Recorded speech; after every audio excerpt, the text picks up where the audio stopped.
Hello, one and all, and welcome back to another episode of the Single High Coverage Podcast. I'm your host, Ethan Woodie, and today we're going to be running through my Week 7 power rankings for the 2024 NFL season. I'm recording this before Thursday Night Football, so we'll see what happens between the Broncos and the Saints tonight. But I'm just going to kind of jump into it. These are in advance of Week 7 after Week 6 of the NFL season. We're going to do a run through of all 32 teams. Not going to touch on every team. I'm going to focus mostly on some of the teams I find interesting and that have maybe moved a little bit in the last few weeks. And with that, let's get started. So at number 1 and number 2, we have the Kansas City Chiefs and Minnesota Vikings, respectively. Both of these teams were on bye in Week 6. They're the only two undefeated teams left in the NFL, both at 5-0, and they remain in the top two spots in my power rankings. At number 3, we have the Houston Texans at 5-1, coming off the win over the Patriots. And at number 4, we have the Detroit Lions, 4-1. Coming off the bye, they went into Dallas and absolutely annihilated the Cowboys. I think I, at least, and maybe some others, had a few questions with the Lions after the home loss to the Buccaneers. That was a bit of a shock, I think, to a lot of people. We didn't know at the time how good the Buccaneers will be. They've proven themselves to be one of the better teams in the NFL since that day. The Lions are rolling, man, and the NFC North is loaded. Already 2 of them in the top 4. At number 5, we have the Baltimore Ravens, who have rebounded spectacularly after an 0-2 start to the season. The Ravens just knocked off the Commanders in a game that wasn't really as close as the final score indicated. The Ravens were pretty comfortably in the lead for most of that game. Number 6, we have the Buffalo Bills, also at 4-2. They've kind of been treading water this season. A win over the Jets, kind of bounced back from a 2-game losing streak. Number 7, we have the Tampa Bay Buccaneers, continuing our run of 4-2 teams. Blowout win over the Saints. It was just a weird game in general. I mean, Buccaneers jumped out to a crazy lead. Saints ended up roaring back near the end of the first half, 27-24 at the half, and then Buccaneers ended up scoring 51 in the victory, just absolutely annihilated the Saints in the second half. The Packers at number 8, also 4-2. Dontavian Wicks, one of their receivers, left this game with an injury, but Romeo Doubs returned from suspension. Christian Watson returned from injury this game, so getting their top 2 receivers back with helps to mitigate the loss of Wicks. And I mean, this is going to be a dangerous team that seems to be starting to find a little bit of rhythm after a rocky start to the season. Number 9, we have the San Francisco 49ers. Thursday Night Football a week ago, getting a win over the Seahawks, a free-falling Seahawks team we'll talk about in a minute. 3-3, not a steady start to the season, but they have a chance to get back on track. The Atlanta Falcons at number 10. It's been a weird start to the year for the Atlanta Falcons. They're 4-2. It's really hard for me to know what to think of this football team at the moment. They're 4-2. They've got some quality wins, including over the Buccaneers, but and the Eagles. They just have never really looked like they have it all figured out. But 4-2 out of the first 6 weeks for a team that is seemingly still finding its footing is very good and projects well for what this team could be moving forward. At number 11, the Washington Commanders. Another 4-2 team that Jaden Daniels is for real, guys. I was hesitant after a hot start to really label him as such, but man, I mean he looks like the real deal. Looks like a repeat of C.J. Stroud's rookie season for the Texans last year, taking a bottom-dwelling NFL team as a rookie quarterback and launching them into the stratosphere into what they look like right now is the comfortable division favorites in the NFC East. The aforementioned Seattle Seahawks at 3-3, coming at number 12 for me. They play Atlanta this week. This is a team that started 3-0 and have since lost 3 straight. I had concerns with the Seahawks coming into the year. Well, I should rephrase that. I had concerns about the Seahawks over the course of that 3-game win streak. Coming into the year, I thought they could be like a dark horse to potentially win their division, the NFC West. Over that 3-game win streak, they struggled with teams they shouldn't have. Um, their offensive line is a problem, and right now their defense can't stop anyone despite all the talent they have on that side of the football. But they have a chance to get right with Atlanta on the docket next. A win over a 4-2 Atlanta team would be a big boost to a free-falling Seattle team. At 13, we have the Indianapolis Colts, also at 3-3. Joe Flacco has kept this offense humming. Going 1-1 without your starting quarterback is pretty good. I don't really know what to do with the Colts at the moment. Kind of the same with the Seahawks, even the Falcons and Commanders to an extent. These are all kind of teams that have played well at times this year, have struggled at other points. I think the Colts feel like the 7th seed in the AFC is maybe the 6th if the field just isn't as strong as we maybe thought it would be coming into the year. They could also easily miss the playoffs by a couple games. I mean, this has a wide range of outcomes. This just feels like a 7th seed, like the most 7th seedy of all 7 seeds to me. At number 14, we have the Cincinnati Bengals. They're only 2-4, getting the win over the Giants. Giants team, you'll have to wait a bit to hear my rankings, isn't something to hang your hat on. However, this is a team Joe Burrow is playing incredibly well. The offense is humming. The defense has been letting them down, and they've been losing some close games. Defense bounced back in a big way against the Giants offense that have been putting points on the board in previous weeks, even without Malik Neighbors at wide receiver. So that's a good sign for this Bengals team if they're able to keep going. Number 15, the Chicago Bears. They have 4 wins, 4-2. Just absolutely annihilated the Jaguars in London this past week. Those 4 wins are against some bottom feeders. But that said, it is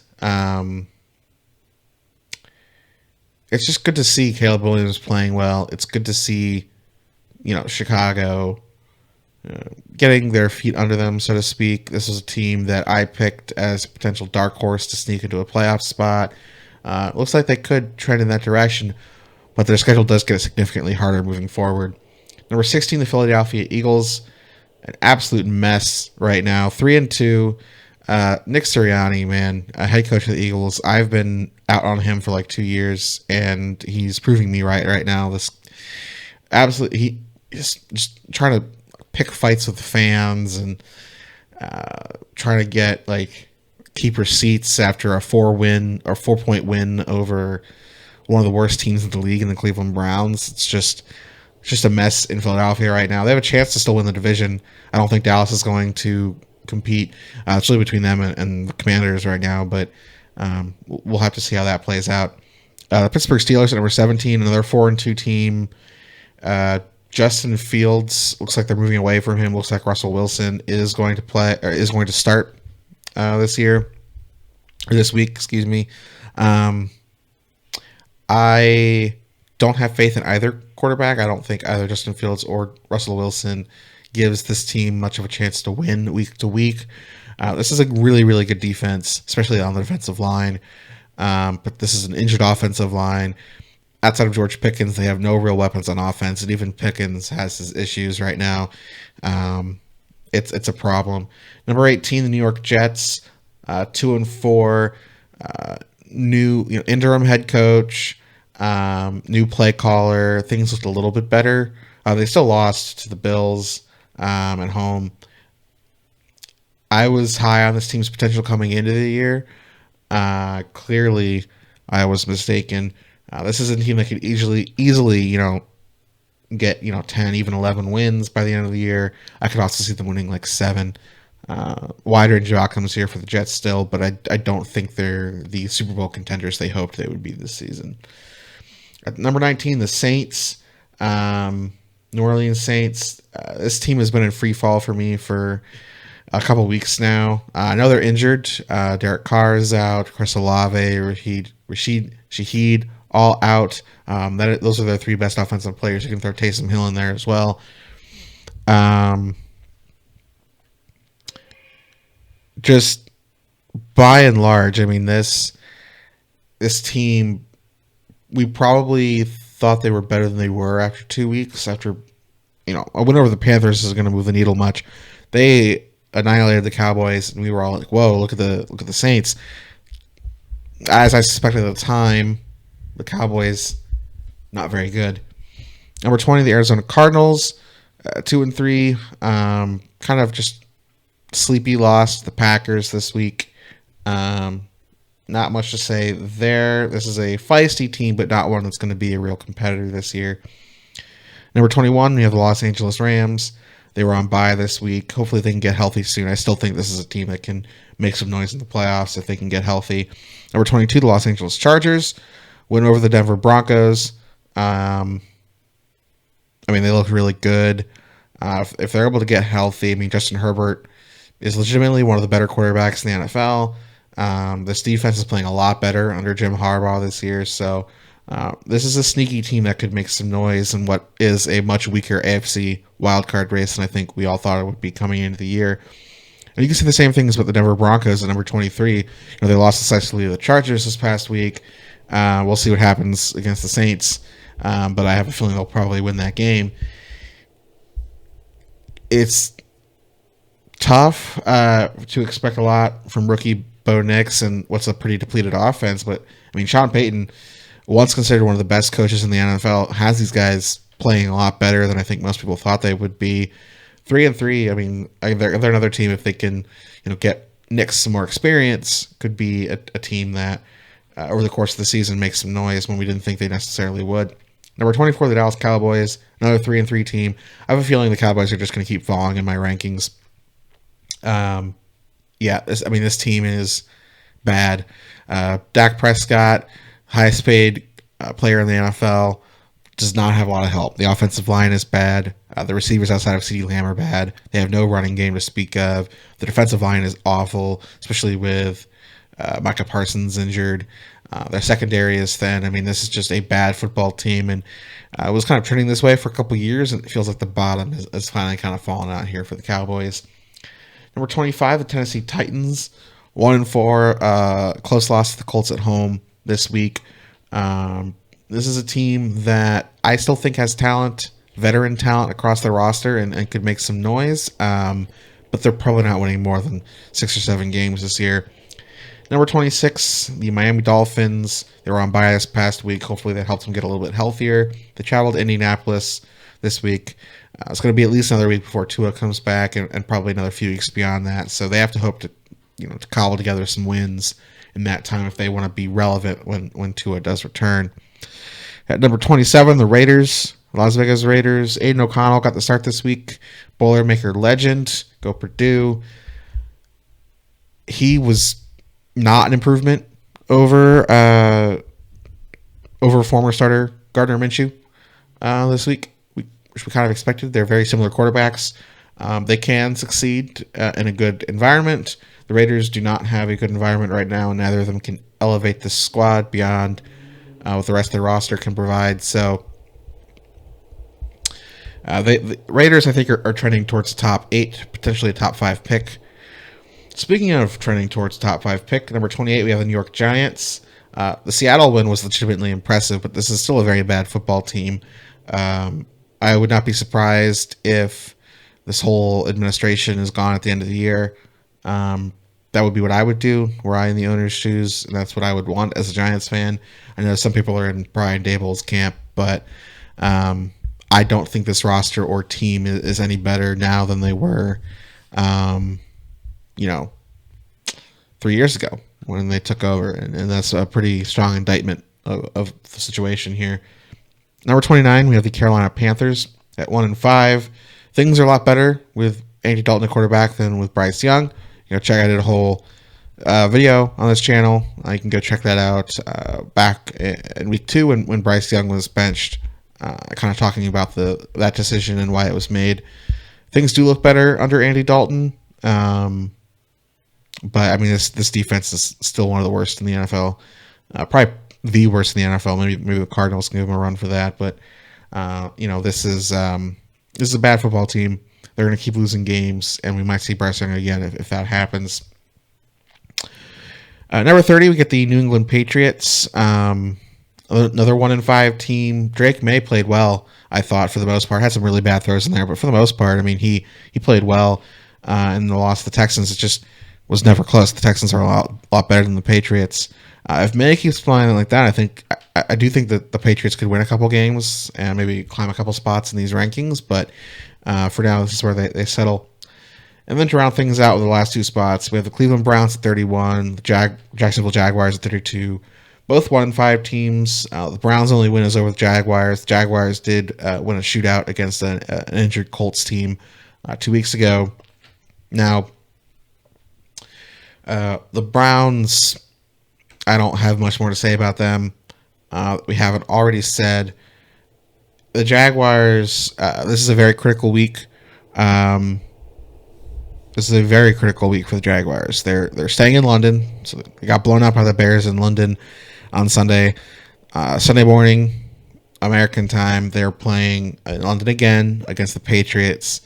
I expect them to win this game. I do think they're more talented than the Patriots, but things look really, really bad for this team right now. If they lose to the Patriots, I think head coach and probably multiple other people are going to be fired from this team, and they could be trending in a very, very bad direction. This is basically their last chance to get their season on track and maybe make a wild card push down the line.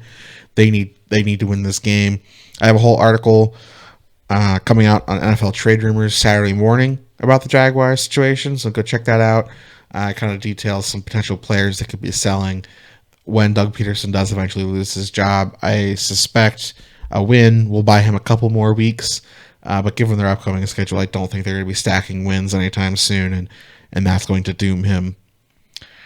So yeah, I mean that's the Week 7 power rankings. A quick little video this week. Had a pretty busy week, so wasn't able to do a full-length episode like I usually do, bringing in a guest or talking about a more in-depth topic.